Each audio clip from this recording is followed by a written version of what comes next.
Good morning everyone. Plus one class का third chapter जो हमारा चल रहा था अपवाद तंत्र, उसके बारे में पढ़ेंगे। कल हमने हिमालय से निकलने वाली नदियों के बारे में पढ़ा था और आज हम पढ़ेंगे प्रायद्वीपीय पठार से निकलने वाली नदियों के बारे में। तो सबसे पहले तो प्रायद्वीप क्या होता है? ऐसा स्थल भाग जो तीन ओर से जल से घिरा हो वो प्रायद्वीप कहलाता है। एग्जाम्पल के तौर पर दक्षिण भारत को प्रायद्वीप कहते हैं। प्रायद्वीप इसके पूर्व में बंगाल की खाड़ी है, पश्चिम में अरब सागर है और दक्षिण में हिंद महासागर है। तो ऐसा स्थल भाग जो तीन ओर से जल से घिरा हुआ प्रायद्वीप कहलाता है। पठार का अर्थ होता है कि समतल भू, समुद्र तल से 600 से 900 मीटर ऊंचा, 600 से 900 मीटर ऊंचा और इसका ऊपरी भाग है मेज़ की तरह समतल हो, उसको पठार कहते हैं। पठार के बारे में हमने पहले भी पढ़ रखा है। इसकी ये डेफिनेशन कोई ज़रूरी नहीं है सही हो, क्योंकि तिब्बत का पठार जो कि भारत के उत्तर में स्थित है उसकी ऊंचाई है वो लगभग 5000 मीटर है। तो 600 से 900 मीटर ज़रूरी नहीं है, लेकिन हाँ ऐसा स्थल भाग जो समुद्र तल से ऊंचा हो लेकिन मेज़ की तरह ऊपर से समतल होना चाहिए, उसको कहते हैं प्रायद्वीपीय पठार कहते हैं। तो अब पढ़ेंगे प्रायद्वीपीय अपवाद तंत्र का विकास कैसे हुआ, ये नदियाँ कैसे बनी थी। तो इसमें आपको एक चीज़ देखने को मिलेगी, हिमालय और प्रायद्वीप की नदियों में थोड़ा अंतर मिलेगा। जैसे एग्जाम्पल के तौर पर प्रायद्वीपीय पठार पर बहने वाली नदियों ने चौड़ी, संतुलित और उथली घाटियों का निर्माण किया है। घाटी क्या होती है? जब नदी किसी एक स्थान से बहती है उस स्थान को गहरा कर देती है, उसका लगातार अपरदन करती रहती है। तो ऐसा मान जाता है कि प्रायद्वीप में बहने वाली नदियां हैं वो हिमालय से भी पुरानी है और इन्होंने अपनी घाटियों को चौड़ा कर लिया है और अब उसका कटाव है, अपरदन है वो वहाँ पर बंद हो गया है। क्योंकि अपरदन बंद क्यों हो गया? उसका कारण ये है कि उसमें एक तो पानी की मात्रा कम है, सिर्फ वर्षा के समय ही इन नदियों में पानी आता है, क्योंकि बर्फ़ यहाँ पर गिरती नहीं, तो बर्फ़ पिघलेगी नहीं, इसलिए इसमें पानी की मात्रा कम है और अपरदन भी यहाँ पर कम होता है। जबकि इसके विपरीत हिमालय में की नदियों में पानी की मात्रा अधिक होती है, मिट्टी का अपरदन अधिक करती है। तो इस प्रकार से प्रायद्वीपीय अपवाद तंत्र का विकास हुआ है। अब प्रायद्वीप से बहने वाली नदियाँ, अब दो प्रकार की नदियाँ, एक तो कुछ तो है अरब सागर में गिरने वाली नदियाँ प्रायद्वीप से निकलती है, कुछ नदियां हैं वो बंगाल की खाड़ी में गिर जाती हैं और यहीं से कुछ नदियां निकलकर उत्तर दिशा की ओर जाकर यहाँ पर जो उत्तराखंड है, उत्तराखंड से जो गंगा नदी निकलती है उस गंगा नदी में मिल जाती है। गंगा नदी उस गंगा नदी में मिल जाती है। तो तीन दिशाओं में यहाँ से नदियाँ जाती हैं। एक खंबात की खाड़ी भी है, ये रही गुजरात के निकट है। कौन सी है? खंबात की खाड़ी। यहाँ पर भी नर्मदा और ताप्ती दो नदियाँ गिरती है। अब खाड़ी क्या होता है? एक ऐसा जलीय भाग जो तीन ओर से स्थल से घिरा हो वो खाड़ी कहलाता है। जैसे ये खंबात की खाड़ी, इसके पश्चिम में गुजरात है, पूर्व में यहाँ पर गुजरात आ जाता है और उत्तर में गुजरात, तीन ओर से जलीय क्षेत्र गुजरात से घिरा हो, इसलिए ये खाड़ी कहलाता है, जैसे बंगाल की खाड़ी। अब पहली नदी कौन सी है? महानदी। हम शुरुआत करते हैं महानदी से। महानदी यहाँ पर है एक अमरकंटक की पहाड़ी छत्तीसगढ़ के निकट। यहाँ पर एक छत्तीसगढ़ इस प्रकार से लंबाकार आकृति में यहाँ पर आ जाता है एमपी और ये है छत्तीसगढ़। यहाँ पर है अमरकंटक की पहाड़ी, यहाँ से एक नदी निकलती है, उस नदी का नाम है महानदी और उड़ीसा से बहती हुई कहाँ पर गिरती है? बंगाल की खाड़ी में अपना जल गिराती है और प्रायद्वीपीय पठार की महत्वपूर्ण नदी है। महानदी की विशेषता और भी है। अब कल ही हमने बताया था कि सबसे पहले हम ये पढ़ेंगे किसी नदी का उद्गम या उत्पत्ति कहाँ से होती है। तो महानदी क्या है? ये कोयना और शंख नदियों के संगम से मिलकर छत्तीसगढ़ जिले में सिहावा के निकट से निकलती है। अब इसने बहुत लंबा इसका डिस्क्रिप्शन कर दिया, आप सिंपल सा लिखोगे, आप पॉइंट बनाओगे महानदी पॉइंट बनाने के बाद लिखोगे आप महानदी की उत्पत्ति छत्तीसगढ़ के निकट अमरकंटक की पहाड़ियों से होती है। महानदी की उत्पत्ति छत्तीसगढ़ के निकट अमरकंटक की पहाड़ियों से होती है और शंख और कोयल नदियाँ इसमें अपना जल गिराती है। अब ये कहाँ से बहती है हमें इसके बारे में ज़्यादा डीपली नहीं जाना है। इस नदी की कुल लंबाई बतानी है जो 857 किलोमीटर है। महानदी की लंबाई कितनी है? 857 किलोमीटर है। अगर हम इसको राउंड फिगर में चले जाते हैं 850 लिखते हैं, 850 किलोमीटर लिखते हैं तो भी ठीक है। 857 एक्यूरेट याद करेंगे तो बेटर है, लेकिन फिर भी थोड़ा बहुत अगर बोलते हो तो 850 किलोमीटर इसकी लंबाई है। इसकी सहायक नदियों के नाम बताने हैं और सबसे महत्वपूर्ण हीराकुंड बांध। कौन सा बांध? हीराकुंड। हीराकुंड बांध है वो कौन सी नदी पर है? महानदी पर है। हीराकुंड बांध कौन सी नदी पर है? महानदी पर है। राज्य पूछे तो कौन सा है? उड़ीसा है। लंबाई पूछे इस बांध की 4.8 किलोमीटर, विश्व का सबसे लंबा बांध है ये, 4.8 किलोमीटर लंबा बांध है महानदी पर। उसके बाद में आते हैं हम गोदावरी नदी। गोदावरी नदी को दक्षिण भारत की गंगा भी कहा जाता है। इस गोदावरी नदी को वृद्ध गंगा भी कहा जाता है। कारण है क्यों कहा जाता है? क्योंकि दक्षिण भारत की सबसे बड़ी नदी गोदावरी। जैसे उत्तरी भारत में कौन सी है? गंगा नदी, गंगा को पवित्र मानते हैं। दक्षिण भारत में सबसे बड़ी नदी कौन सी है? गोदावरी है, जिसको हम पवित्र मानते हैं, गोदावरी। अब ये कहाँ से निकलती है? गोदावरी निकलती है महाराष्ट्र के नासिक से। यहाँ पर नासिक है तो महाराष्ट्र के नासिक से निकलती है और पूर्व की ओर बहती हुई कहाँ पर गिराती है अपना जल? बंगाल की खाड़ी में अपना जल ये गिरा देती है। तो यह प्रायद्वीपीय नदियों में सबसे लंबी नदी है। 1465 किलोमीटर इसकी लंबाई है और महाराष्ट्र के नासिक जिले से निकलती है। सिंपल सा लिखना है, महाराष्ट्र के नासिक जिले से निकलती है और बंगाल की खाड़ी में अपना जल गिराती है। अब इसकी सहायक नदियाँ कौन सी है वो नदियाँ इसकी बतानी है। इसको दक्षिण भारत की वृद्ध गंगा भी कहा जाता है या दक्षिण भारत की गंगा भी कहा जाता है। ये चीज़ें, एक दो चीज़ें हमें इसके बारे में बतानी पड़ेगी। उसके बाद में अगली जो नदी है वो है कृष्णा नदी। अब कृष्णा नदी है वो कर्नाटक में ब्रह्मगिरी की पहाड़ी से निकलती है। कर्नाटक में ब्रह्मगिरी की, क्योंकि भारत में पहाड़ियों के नाम बहुत नाम है, नदियों के भी नाम है, तो ब्रह्मगिरी की पहाड़ियों से निकलती है। अब इस नदी का उद्गम स्थल है महाराष्ट्र में पश्चिमी घाट पर स्थित महाबलेश्वर। महाराष्ट्र में महाबलेश्वर। महाराष्ट्र यहाँ पर है, गोवा यहाँ तक है महाराष्ट्र, ये पूरा का पूरा राज्य आ जाता है महाराष्ट्र। ये है आपका पश्चिमी घाट, ये जो लाइन है इसको पश्चिमी घाट कहते हैं, आपने पढ़ा भी होगा इसके बारे में। और ये जो बीच में दिखाई दे रहा है सफ़ेद जो मैंने निशान लगा रहा हूँ मैं, इसको क्या कहते हैं? पश्चिमी तटीय मैदान। पश्चिमी तटीय मैदान के बारे में अभी नहीं पढ़ा था, पश्चिमी तटीय मैदान। और ये लाइन जो है ये है पश्चिमी घाट। तो कहाँ से निकलती है? ये महाराष्ट्र में महाबलेश्वर के निकट से निकलते। सिंपल सा लिखना है, कृष्णा नदी है वो महाराष्ट्र में महाबलेश्वर एक ऊंची चोटी का नाम है। इसकी ऊंचाई लगभग 1500 मीटर के आसपास है। तो वहाँ से ये नदी निकलती है पूर्व की ओर बहती हुई, कहाँ पर अपना जल गिराती है? बंगाल की खाड़ी में अपना जल गिराती है। इसकी लंबाई है वो 1401 किलोमीटर, यानी कि 1400 किलोमीटर इसकी लंबाई। और इसकी सहायक नदियों के बारे में वही हमें फिर से बताना होगा। उसके बाद में चौथी नदी कौन सी आती है हमारी?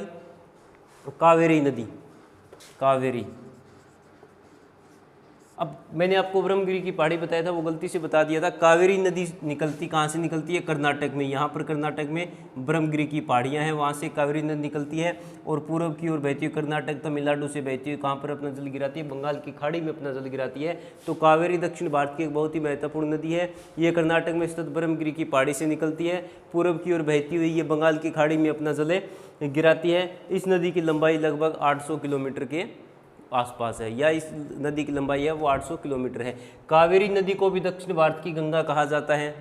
अब देखो, एक तो गोदावरी को दक्षिण भारत की गंगा कहा जाता था, गोदावरी, और एक कावेरी को दक्षिण भारत की। अब दोनों में गोदावरी को वृद्ध गंगा भी कहा जाता है। अब सबसे पहले गोदावरी को क्यों कहा जाता है ये देखते हैं। गोदावरी को दक्षिण भारत की गंगा इसलिए कहा जाता है क्योंकि जितना पवित्र हम उत्तरी भारत में गंगा नदी को मानते हैं लोग, उतना पवित्र दक्षिण भारत में गोदावरी नदी को मानते हैं। वृद्ध गंगा क्यों कहा जाता है? क्योंकि इसमें पानी की मात्रा ज़्यादा है, गंगा नदी में पानी की मात्रा ज़्यादा है, गंगा से पुरानी है, इसलिए गोदावरी को वृद्ध गंगा कहा जाता है। अब कावेरी नदी को दक्षिण भारतीय गंगा क्यों कहा जाता है? क्योंकि जिस प्रकार पूरा साल या पूरा वर्ष गंगा नदी में पानी बहता रहता है, इसी प्रकार गोदावरी नदी में भी पूरे वर्ष पानी बहता रहता है। हमने एक नदियाँ और भी पढ़ी थी हमने, जैसे कि महानदी पढ़ी थी, गोदावरी, कृष्णा, 3 नदियाँ इससे पहले पढ़ी थी। लेकिन उनमें क्या है कि पानी की मात्रा दिसंबर, जनवरी, फरवरी, मार्च में बहुत कम हो जाती है और फरवरी के आसपास तो पानी की मात्रा लगभग ना के बराबर है। गोदावरी नदी या कृष्णा नदी कई बार सूख भी जाती है। कारण क्या है सूखने का?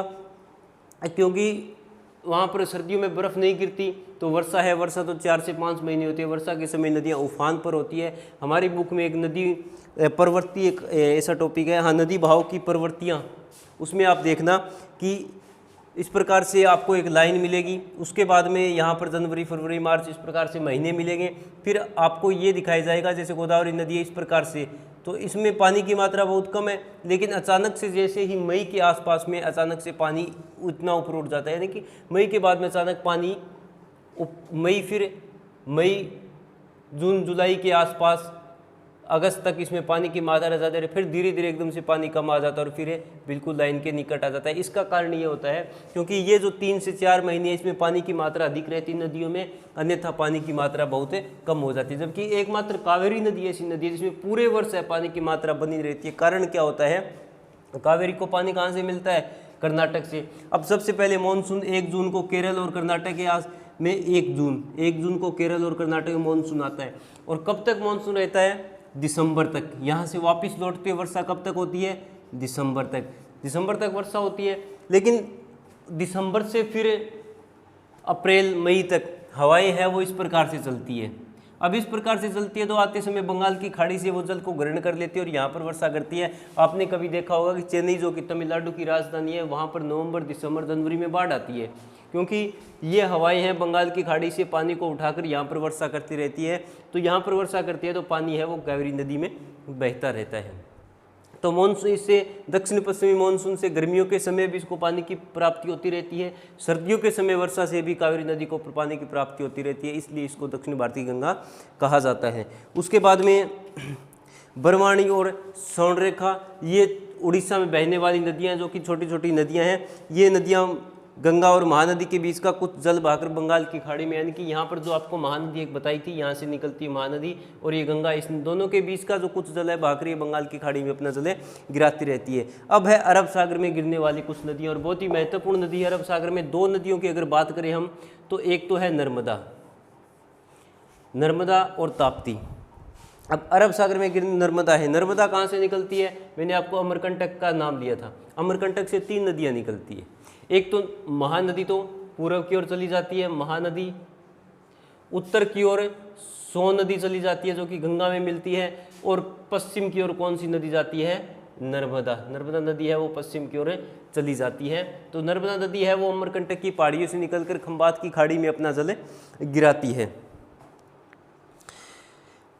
उसके बाद में है इसके उत्तर में विंध्याचल और दक्षिण में सतपुड़ा पर्वत है। कई बार एक प्रश्न आ जाता है कि भारत की कौन सी नदी है वो भ्रंश घाटी से बहती है, तो नर्मदा, ताप्ती का नाम लेते हैं हम। अब यहाँ पर जो है एक पर्वत है उसका नाम है विंध्याचल, और एक पर्वत यहाँ पर है उसका नाम है सतपुड़ा। दोनों पर्वतों के बीच से नर्मदा नदी बहती है, इसलिए इसके दोनों और ऊंचे पर्वत है, बीच में निम्न स्थान है, नीचा स्थान है, नीचे स्थान से नदी बहती है, इसका नाम है नर्मदा। इसलिए कहते हैं कि भ्रंश घाटी से बहती हुई नदी कौन सी है, नर्मदा, ताप्ती का नाम है लेते हैं। इसकी लंबाई है 1312 मीटर, खंबात की खाड़ी में अपना जल गिराती है। अब इसमें एक शब्द आता है ज्वारनदमुख। अब बंगाल की खाड़ी में जितनी भी नदियाँ अपना जल गिराती है ना वो डेल्टा बनाती है, क्योंकि कारण क्या है कि ये समतल भूभाग है। यहाँ तक पहुँचते पहुँचते नदी में पानी की मात्रा कम हो जाती है, अवसाद अधिक हो जाता है। जैसे ही नदियाँ बंगाल की खाड़ी में अपना जल गिराती है पता ही नहीं चलता कि नदी जल अपना गिरा रही है, बिल्कुल समतल भूभाग है यहाँ पर। तो बंगाल की खाड़ी के जल का और नदियों के जल का जो जल स्तर है वो एक जैसा होता है। लेकिन नर्मदा, ताप्ती जैसी नदियाँ यहाँ पर ज्वारनदमुख का मतलब होता है गहरा स्थान बनाना। क्यों बनाती है, यहाँ पर है पश्चिमी घाट।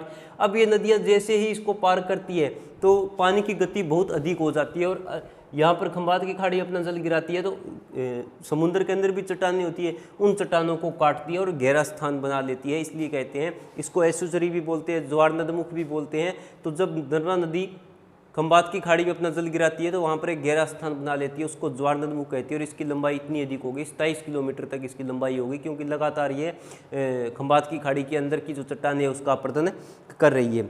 इस पर एक सरदार सरोवर बांध भी बनाया गया है। यहाँ पर जलप्रपात भी है, कपिलधारा है, भेड़ाघाट है, संगमरमर की चट्टानें हैं, संगमरमर की सफेद चट्टानें होती है। जब पानी ऊपर से नीचे की ओर गिरता है, जब पानी इस प्रकार से ऊपर से नीचे की ओर गिरता है तो उसको जलप्रपात कहते हैं। जलप्रपात और झरना दोनों 2 शब्द आते हैं आपके सामने, दोनों में थोड़ा डिफरेंस है। जलप्रपात क्या होता है, जब पानी ऊपर से नीचे की ओर गिरता है उसको जलप्रपात कहते हैं। झरना है वो चट्टानों की दरारों में से पानी अपने आप निकलता रहता है। कई बार आपने कभी पहाड़ों में देखा होगा, टीवी में देखा होगा, चट्टानों से जल है वो निकलता रहता है, उसको झरना कहते हैं। पानी जब ऊपर से नीचे की ओर गिरता है तो उसको जलप्रपात कहते हैं। उसके बाद में इसकी सहायक नदियाँ बतानी है। अगली नदी है ताप्ती। अब ताप्ती कहाँ से निकलती है? ताप्ती नदी जो है वो मध्य प्रदेश में बैतूल जिले से, महादेव की पहाड़ियों से। अब विंध्याचल के आगे महादेव और मैकाल, छोटी छोटी और पहाड़ियाँ हैं, उनको महादेव और मैकाल की पहाड़ियाँ बोल देते हैं। तो महादेव की पहाड़ियों से सिंपल लिख सकते हो कि ताप्ती नदी, ताप्ती या ताप्ती दो नाम है इसके। ताप्ती या ताप्ती नदी जो है वो मध्य प्रदेश के जबलपुर जिले से, जबलपुर जिले के बैतूल क्षेत्र से निकलती है। सॉरी, यह नदी मध्य प्रदेश के बैतूल जिले में महादेव की पहाड़ियों से। अब बैतूल जिला एक ही बता सकते हो आप, महादेव की पहाड़ियाँ ना लिखना चाहो तो ना लिखो सही, कि ये ताप्ती नदी जो है वो मध्य प्रदेश के बैतूल जिले से निकलती है। अब सतपुड़ा श्रेणियों के दक्षिण में दरार घाटी में बहती है। सतपुड़ा पर्वत ये रहा, यहाँ ये सतपुड़ा पर्वत है, यहाँ से ताप्ती नदी निकलती है, ताप्ती नदी। अब इस सतपुड़ा पर्वत के दक्षिण से ये बहती हुई खंबात की खाड़ी में अपना जल गिराती है। किसके दक्षिण में बहती है? सतपुड़ा श्रेणी के दक्षिण में बरंस घाटी से या दरार घाटी से बहती है, क्योंकि यहाँ पर भी निम्न स्थान है, और अपना जल खंबात की खाड़ी में गिराती है। अब इसकी सहायक नदियों के बारे में, और 724 किलोमीटर इसकी लंबाई है। उसके बाद में है माही नदी। अब माही नदी जो है वो राजस्थान और गुजरात की एक महत्वपूर्ण नदी है। माही नदी राजस्थान और गुजरात की महत्वपूर्ण नदी है, और माही एक ऐसी नदी है जो कर्क रेखा को 2 बार काटती है। 2 बार कैसे? जैसे ये मध्य प्रदेश से निकलती है, गुजरात, उसके बाद में ऊपर की ओर जाती है और फिर वापस से नीचे की ओर आकर खंबात की खाड़ी में अपना जल गिराती है। तो ये कर्क रेखा को 2 बार काटती है।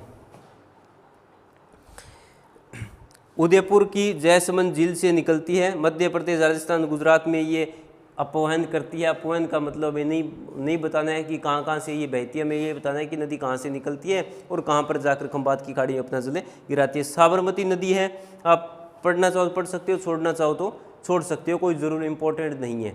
उसके बाद में है पश्चिमी की ओर बहने वाली कुछ नदियाँ। अब पश्चिम, ये जो पश्चिमी घाट है, ये लाइन पश्चिमी घाट है, यहाँ से छोटी छोटी नदियाँ जैसे ही वर्षा होती है इधर की ओर चलती, छोटी छोटी नदियाँ हैं, पश्चिमी घाट से निकलती है और अरब सागर में अपना जल है वो तीव्र गति से अपना जल है वो गिराती रहती है। तो बहुत सी यहाँ पर नदियाँ हैं। अब इसमें एक पेरियार है, पेरियार आप जरूर पढ़ना है। केरल की बड़ी नदी है, केरल जो कि यहाँ के राज्य है, केरल की सबसे बड़ी नदी है और बहुत ही महत्वपूर्ण है पेरियार नदी। एक है मांडवी और जुआरी। मांडवी और जुआरी है वो गोवा की 2 मुख्य नदियाँ। गोवा एक छोटा सा राज्य है, क्षेत्रफल के अनुसार बात करें तो गोवा सबसे छोटा राज्य है। तो गोवा की 2 महत्वपूर्ण नदियाँ हैं, मांडवी और जुआरी। ज़्यादा नहीं बताना है, इतने बताना है, मांडवी और जुआरी गोवा की 2 महत्वपूर्ण नदियाँ हैं। पेरियार केरल की बहुत ही महत्वपूर्ण नदी है जो अपना जल है इसमें अरब सागर में गिराती है। अब पूर्व की ओर बहने वाली छोटी छोटी नदियां हैं, आप सिंपल लिख सकते हो कि पूर्व की ओर भी बहुत सी छोटी छोटी नदियां बंगाल की खाड़ी में अपना जल गिराती है। फिर है अंतस्थलीय अपवाह। अंतस्थलीय अपवाह क्या होता है कि ऐसी नदियां जो समुद्र तक अपना जल नहीं पहुंचा पाती है और उससे पहले विलीन हो जाती है या लुप्त हो जाती है या समाप्त हो जाती है, वो अंतस्थल नदियाँ होती है। और इस प्रकार की नदियाँ मुख्य रूप से राजस्थान, यहाँ पर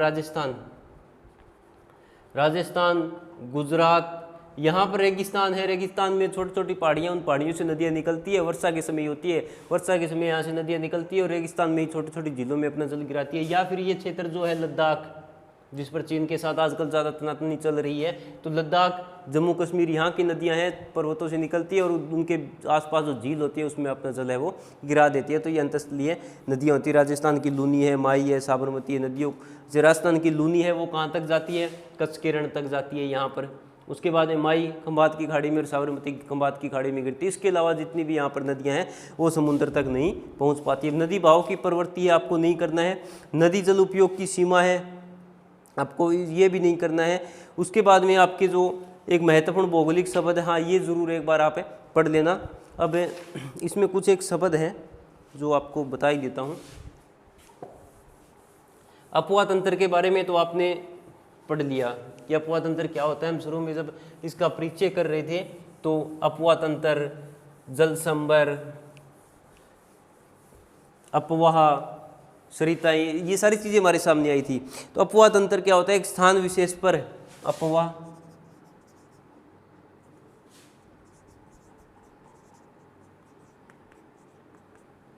अब अपवाह तंत्र होता है एक स्थान विशेष में एक निश्चित क्रम में प्रवाहित होने वाली नदियाँ। अब सिंपल सा लिखो, अपवाह तंत्र होता है कि किसी स्थान पर एक निश्चित दिशा में बहने वाली नदी और उसकी सहायक नदियाँ। एक निश्चित दिशा में बहने वाली नदी और उसकी सहायक नदियां हैं वो अपवाह तंत्र कहलाती है। उसके बाद में है शीर्ष कटाव। शीर्ष कटाव, अब शीर्ष का मतलब समझते हो आप है ऊपरी, शीर्ष का मतलब होता है ऊपरी भाग, तो शीर्ष कटाव। अब शीर्ष कटाव क्या है कि नदियों का पीछे की ओर कटाव जिससे वह अपनी घाटी को ऊर्ध्व प्रवाह की ओर लंबा करती है। अब ये बहुत ही इसने मुश्किल सा दिया है। अब सिंपल सा देखो, शीर्ष कटाव जैसे कोई नदी है वो यहाँ से निकल रही है, कोई नदी है वो यहाँ से निकल रही है, तो लगातार वो क्या करती है कि पानी तो ऊपर से आ रहा है, इधर चारों ओर से पानी आ रहा है, तभी यहाँ से नदी का निर्माण हो रहा है, नदी की उत्पत्ति हो रही है। तो वो अपने पीछे की चट्टानों को भी ये यहाँ से भी काटती रहती है और पीछे की ओर हटती रहती है, उसको कहते हैं शीर्ष कटाव। कि जब कोई नदी किसी स्थान से निकलती है तो अपने पीछे की चट्टानों को वो काटती रहती है, उनका अपरदन करती रहती है, उसको शीर्ष कटाव कहते हैं। सिंपल बताना है हमें। उसके बाद में है सरिता हरण। सरिता हरण, अब नदी का छोटा रूप है वो सरिता कहलाता है, वाहिका या सरिता कहलाता है। हरण का मतलब होता है, एग्जाम्पल के तौर पर देखो ये है जैसे गंगा नदी, कौन सी है, गंगा नदी। अब इसकी सहायक नदी है जो कि इसके निकट से यहाँ से आकर बह रही है, इसमें मिल रही, इन दोनों के बीच की जो चट्टानी भाग है, लगातार इन चट्टानी भाग का अपरदन, कुछ का ये बड़ी नदी, अधिक चट्टानों का बड़ी नदी कर लेती है, कुछ का ये छोटी नदी अपरदन कर लेती है, और एक समय ऐसा आएगा कि ये छोटी नदी है बड़ी नदी में मिल जाती है, उसको कहते हैं सरिता हरण कहते हैं। कि शीर्ष कटाव करती नदी का उद्गम स्थान जब पीछे की ओर हटता है, कभी कभी वह किसी अन्य नदी को अपने में मिला लेती है। सिंपल सी बात है कि एक बड़ी नदी बहती है, उसके निकट एक छोटी नदी बहती है, दोनों के बीच की चट्टानों का लगातार अपरदन होता रहता है और बड़ी नदी छोटी नदी को अपने में मिला लेती है। उसके बाद में है अनुवर्ती नदियाँ।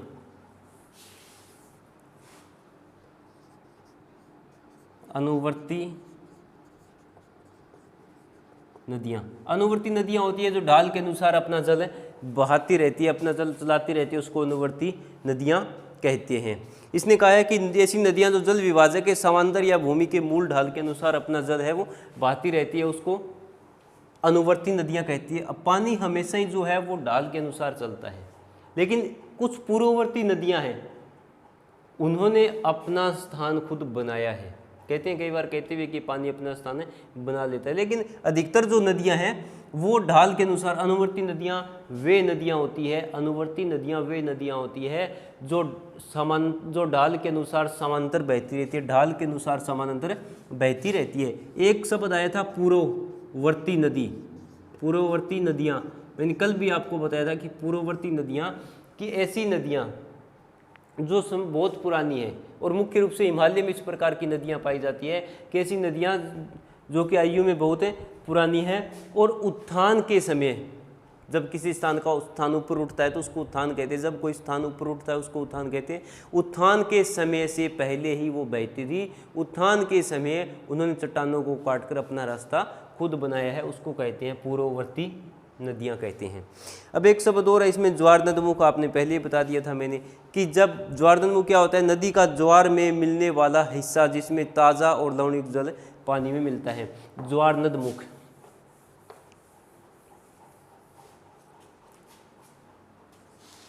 ज्वार नदमुख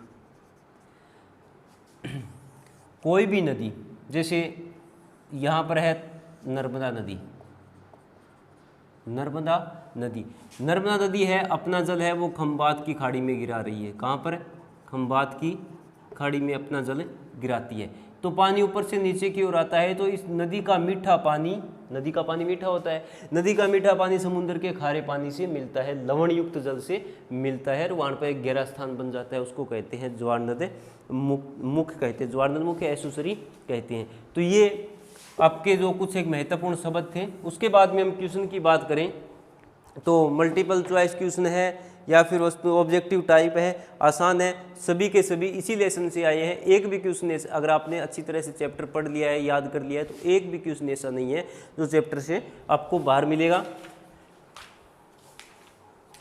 अच्छा, एक इसमें 5वां क्वेश्चन है कि किस नदी को कभी बंगाल का शोक कहा जाता था?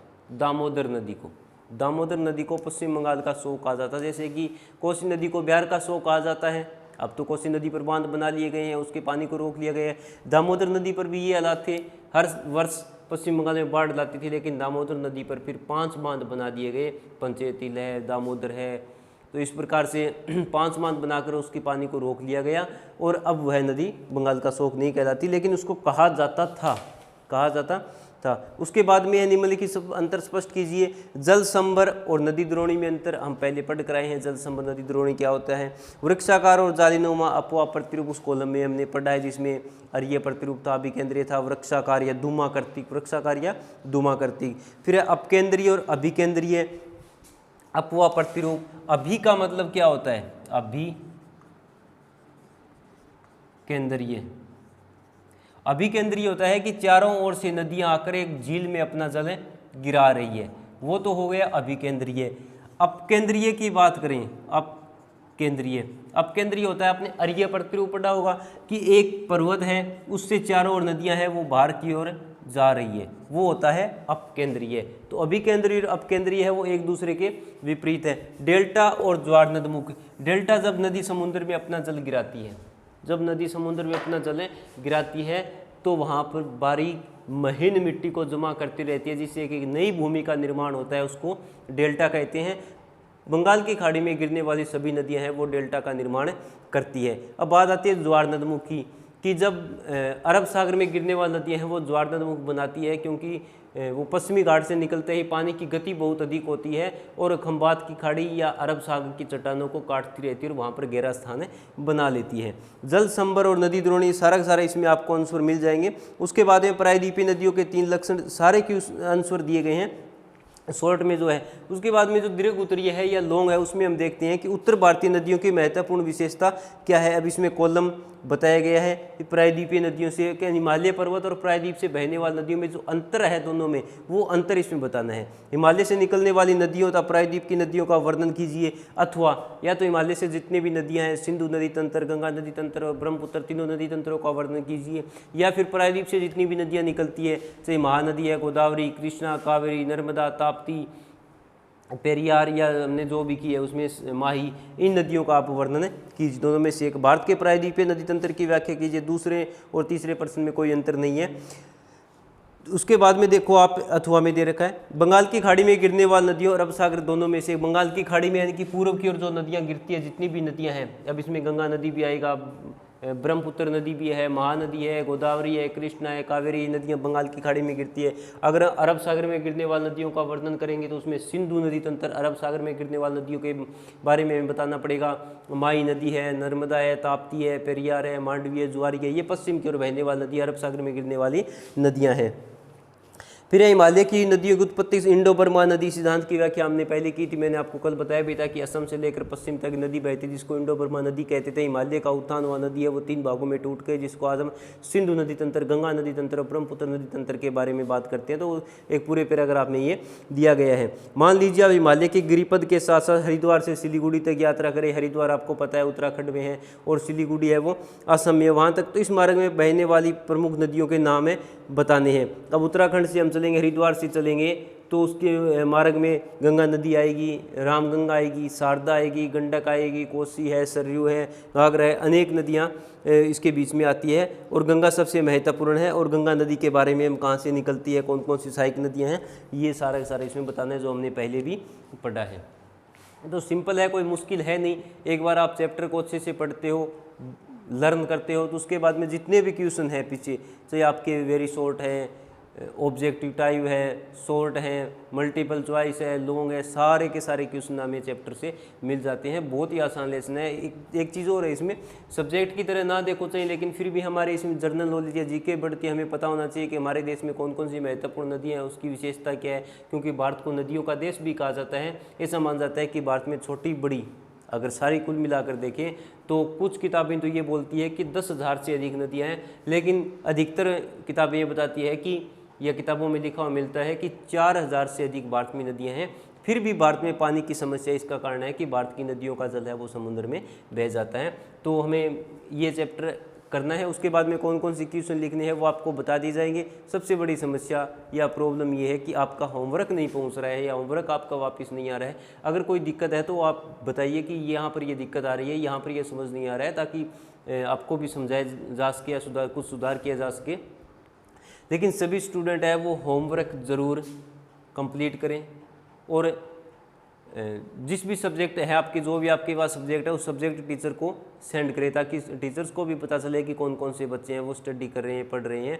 थैंक यू, धन्यवाद। उम्मीद है कि आप सभी टीचर्स को होमवर्क सेंड करोगे।